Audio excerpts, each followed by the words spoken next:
ప్రపంచ శ్రేణి నగరంగా ఎదుగుతున్న విశాఖలో తరచూ సంభవిస్తున్న రోడ్డు ప్రమాదాలు ఆందోళన కలిగిస్తున్నాయి. ముఖ్యంగా ఇటీవల కాలంలో సంభవిస్తున్న రోడ్డు ప్రమాదాలు కలవరపాటుకు గురిచేయడంతో పాటు అత్యంత భయానకంగా ఉంటున్నాయి. అప్పటి వరకు ప్రాణాలతో సజీవంగా ఉన్నవారు క్షణాల వ్యవధిలో మాంసపు ముద్దలుగా మారిపోతున్నారు. అయిన వారు చివరిసారిగా ముఖం చూసేందుకు కూడా అవకాశం లేకుండా పోతోంది.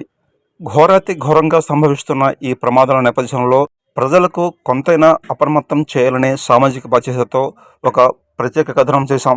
ఈ నేపథ్యంలోనే తాడిచెట్లపాలెంలోని జాతీయ రహదారి, తెలుగు తల్లి ఫ్లైఓవర్, కాన్వెంట్ జంక్షన్ నుంచి శీలానగర్ వెళ్లే రహదారి, తిరిగి శీలానగర్ నుంచి కాన్వెంట్కి వచ్చే రహదారి నుంచి జేకే న్యూస్ నవభారత్ అందిస్తున్న ప్రత్యేక కథనం. అన్ని ప్రాంతాలను ఏకం చేస్తూ జాతీయ రహదారులు అనేవి ఏర్పాటు చేయడం జరిగింది. అయితే దేశంలో ఎక్కడ లేని విధంగా నగరం మధ్య నుంచి ఒక రహదారి వెళ్తుందంటే అది కేవలం ఒక విశాఖపట్నం మాత్రమే.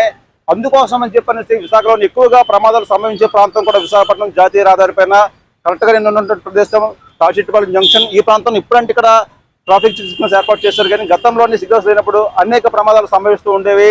ఇక జాతీయ రహదారి ఎక్కడ ప్రారంభమైందంటే విశాఖపట్నం పోలీస్ కమిషనరేట్ పరిధిలోని భీమిరి పోలీస్ స్టేషన్ నుంచి అదేవిధంగా ఇటు కోపనపాలెం వరకు కూడా సుదీర్ఘమైనటువంటి రహదారి ఉంది. ఈ మార్గంలోని సాధారణ వాహనాలతో పాటు ద్విచక్ర వాహనదారులు అదేవిధంగా భారీ వాహనాలు కూడా ప్రయాణం చేస్తూ ఉంటాయి. ఈ క్రమంలోనే తరచూ కూడా ప్రమాదాలు సంభవిస్తుంటాయి. ఇక జాతీయ రహదారి కాకుండా ఎక్కువగా ప్రమాదాలు సంభవించేటువంటి ప్రాంతాన్ని చూసినట్లయితే తెలుగు తల్లి ఫ్లైఓవర్, అదేవిధంగా శ్రీలానగర్ నుంచి జ్ఞానాపురం వెళ్లే రహదారి, మరోవైపు గోపాలపట్నం నుంచి కంచరపాలెం వరకు, అటు కంచరపాలెం నుంచి జ్ఞానాపురం వరకు, మరోవైపు అడివారం నుంచి ఆరిలో వరకు కూడా ఉన్నటువంటి బీఆర్టీఎస్ రహదారి కూడా ప్రమాదాలమయంగా మారింది. నగరంలో ఎక్కువగా ప్రమాదాలు సంభవించే రహదారుల్లో ఒకటి తెలుగు తల్లి ఫ్లైఓవర్. ఇక్కడ అనేకమైనటువంటి ప్రమాదాలలో కనీసం 10 మందికి పైగా ప్రాణాలు కోల్పోయి ఉంటారు, అనేక మంది గాయపడ్డారు.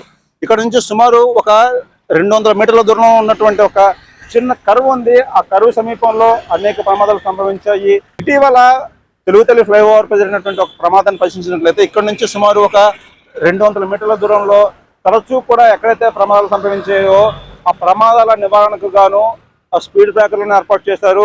ఆ తర్వాత 2 స్పీడ్ బ్రేకర్లు దాటిన తర్వాత వాహనం అదుపు తప్పి ఇటువంటి పూలకుండిని ఢీకొంది. అక్కడ ఆ సమయంలో ఎవరైతే ఓలా స్కూటర్ని నడిపిస్తున్నారో ఆ వ్యక్తి తలకు హెల్మెట్ పెట్టుకోలేదు.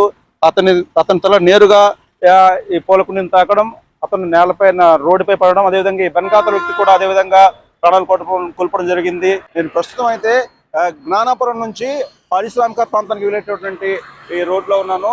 ఇక్కడ నుంచి సుమారు ఒక 200 లేదా 300 మీటర్ల దూరం ముందుకు వెళ్ళిన తర్వాత రోడ్ లెఫ్ట్ సైడ్ ని అంటే ఎడమ వైపు చూసినట్లయితే పారిశ్రామిక ప్రాంతానికి వెళ్ళిపోతుంది.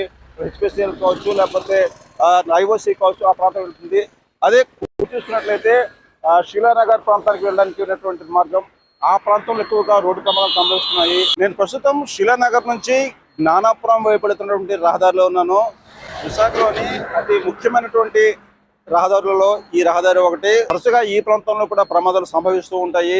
విశాఖపట్నం చూసేందుకు ఎంతో ఆహ్లాదకరమైనటువంటి ప్రశాంతమైనటువంటి నగరం అయినప్పటికీ కూడా తరచూ సంభవిస్తున్నటువంటి రోడ్డు ప్రమాదాలు ఆందోళన కలిగిస్తున్నాయి. ప్రమాదాలు జరగడానికి గల కారణం అసలు పరిశీలించినట్లయితే ముఖ్యంగా అపరిమిత వేగం అనేది ప్రయాణికుల ప్రాణాలను తీసుకుంది.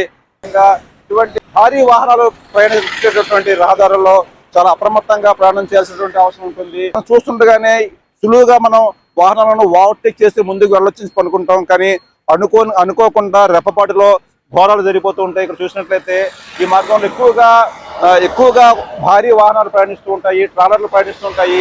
ఈ క్రమంలో ఓవర్టేక్ చేయడం అన్నది అత్యంత ప్రమాదకరం. ఇంటి నుంచి బయటకు వెళ్ళిన వారు క్షేమంగా తిరిగి వస్తారా రారా అని ప్రజలు ఆందోళన చెందేటువంటి పరిస్థితులు నెలకొన్నాయి. ఈ నేపథ్యంలోనే ట్రాఫిక్ నియంత్రణకు సంబంధించి పోలీసులు ఎటువంటి చర్యలు తీసుకుంటున్నారు అనే విషయమే వివరణ కోరేందుకు నగర పోలీస్ కమిషనర్ డాక్టర్ సంకటవత్ బాగ్చిని కలిసేందుకు ప్రయత్నించగా ఆయన వేరే కార్యక్రమానికి వెళ్ళడం జరిగింది. ఈ క్రమంలోనే ఏడీసీపీ ప్రవీణ్ కుమార్ కలిసి వివరణ తీసుకునే ప్రయత్నం చేయగా ఆయన కూడా అందుబాటులో లేరు. అయితే ఇక్కడ ఎవరైతే ఏడీసీపీ కార్యాలయంలో సిబ్బంది ఉన్నారో వారు తెలియజేసిన విషయం ఏంటంటే ఈ నెల 21వ తేదీన ప్రధానమంత్రి వస్తున్నారు కాబట్టి ఆ ఏర్పాట్లలో అధికారులు కూడా నిమగ్నమే ఉన్నారని చెప్పి తెలియజేశారు.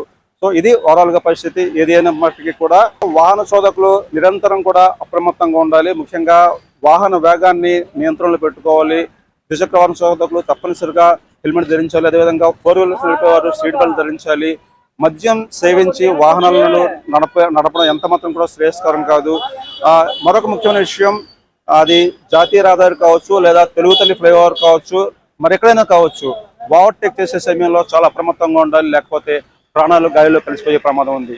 వీడియో జర్నలిస్ట్ ఎస్ఆర్ తులసి, జగదీష్ కుమార్.